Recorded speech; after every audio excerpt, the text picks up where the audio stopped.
the infallibility of scripture. Being spiritual does not mean you become excessively mystical. There is a logic to growth and spirituality. Unfortunately, it looks to me like the more mystical you are, the more you seem to earn some level of respect. And so sometimes, especially among charismatics, we like to shroud our experiences in a lot of mystery, and it has earned us some points, unfortunately. Hear me. And that from a child thou hast known the holy scripture.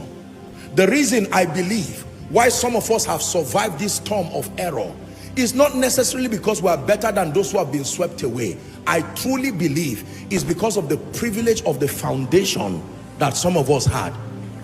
Are we together now? Yes. I remember when they were teaching us 4 spiritual laws. You remember? Great Commission movement. 4 spiritual laws. You didn't just decide how to save people. There was a doctrinal school. You were taught. They would draw a diagram, the cross outside the chair, then that chair representing your heart. Remember? So an average person was taught how to get people saved. Ask the average believer now, how do you get someone saved? And he says, well, some can even tell you through impartation.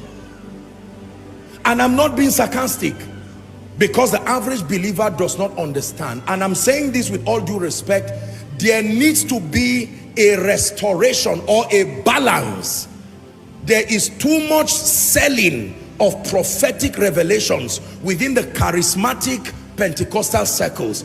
I'm not saying it's wrong, but it needs to be toned down. There must be a return. Let me call it a restitution of a theological framework, a doctrinal framework for the believer's confidence.